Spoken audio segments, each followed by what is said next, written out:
ಅದಕ್ಕೆ doubt clear ಮಾಡಿದೆ ಮತ್ತು ಇಷ್ಟೆಲ್ಲ ಆಕತ್ತಾ ಈಗ ಆರೋಗ್ಯ ಕ್ಷೇತ್ರದಾಗ ನಿಮ್ಗೊಂದು 2,000 ಕೋಟಿ ತರಕ್ಕೆ ಆಕತ್ತಾ? ಸೂಪರ್ ಸ್ಪೆಷಾಲಿಟಿ ತರಕ್ಕೆ ಆಗ್ತಿತ್ತಾ?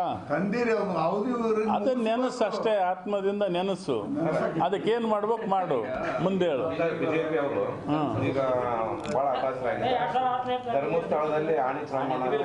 ಈಗ BJP-ಯವರು JDS-ನವ್ರ ಬಗ್ಗೆ ನನಗೆ ಹೆಚ್ಚು ನೀವು ಕೇಳ್ತಕ್ಕಂಥದ್ದು ಬೇಡ. ನಿಮ್ಮ TV-ನಲ್ಲೇ ಪ್ರಸ್ತಾಪ ಮಾಡ್ತಾ ಇದ್ದೀರಿ, ನೀವು ಒಬ್ರಿಗೊಬ್ರು ಟ್ರಾನ್ಸ್ಫರ್ ಮಾಡಿಕೊಂಡು ಪ್ರಸಾರ ಮಾಡಿರಿ.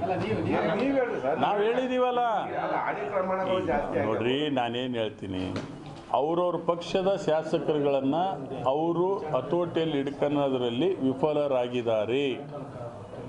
ರಾಜ್ಯದ ಜನ ಮಾತನಾಡ್ತಾರೆ, ನಮ್ಮಲ್ಲಿ ಗ್ಯಾರಂಟಿ ಯೋಜನೆಗಳನ್ನು ಕೊಟ್ಟ ನಂತರ ರಾಜ್ಯದಲ್ಲಿ ಮತ್ತೆ 28ಕ್ಕೆ ಕಾಂಗ್ರೆಸ್ ಪಕ್ಷ ಆಡಳಿತಕ್ಕೆ ಬರಬೇಕು, ಕಡೆ ಸಮಾಜಕ್ಕೆ ಸರ್ಕಾರದ ಕಾರ್ಯಕ್ರಮಗಳು ಮುಟ್ತವೆ ಅಂತಕ್ಕಂಥ ದೂರದೃಷ್ಟಿ ಸಾಮಾನ್ಯರಲ್ಲಿ ಬರ್ತಾ ಇದೆ.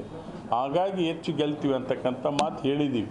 ಈಗೇನು ನೀವು ತೋರಿಸ್ತಾ ಇದ್ದೀರಿ BJP-ಅವ್ರದ್ದು ನೆಕ್ಸ್ಟ್ ಎಲ್ಲೇನ ಇದು BJP-ಅವ್ರದ್ದು ನೆಕ್ಸ್ಟ್ BLP ಧರ್ಮಸ್ಥಳದಾಗ ಮಾಡ್ತಾನಂತಂತಿದ್ರು ಯಾರ?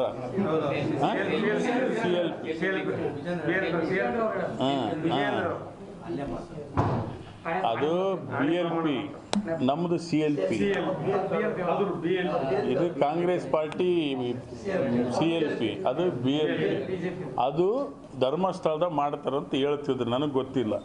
ಸೊ ಅವರಲ್ಲಿ ಅವ್ರಿಗೆ ವಿಶ್ವಾಸ ಇಲ್ಲ, ಹಂಗಾಗಿ ಜನ ಕಾಂಗ್ರೆಸ್ ಪಕ್ಷ ಬೆಂಬಲಿಸ್ತಾರೆ. ಗ್ಯಾರಂಟಿನ ಅರ್ಜಿ ಕೊಡಕ್ಕಂದ್ರೆ 2-3 ತಿಂಗಳು, ಈಗ ಕಂಟಿನ್ಯೂ ಅಂತ 4 ತಿಂಗಳಿಂದ ಹೆಣ್ಮಕ್ಳಿಗೆ ಬಂದಿಲ್ಲ. ಕಾರ್ಡ್ ಕೊಡ್ಬೇಕಂತೇನೋ ಹೊಸ ಚಿಂತನೆಯನ್ನು ನಮ್ಮ ಮಾನ್ಯ ಮುಖ್ಯಮಂತ್ರಿಗಳು ವಿಚಾರ ಮಾಡ್ತಾ ಇದ್ದಾರೆ.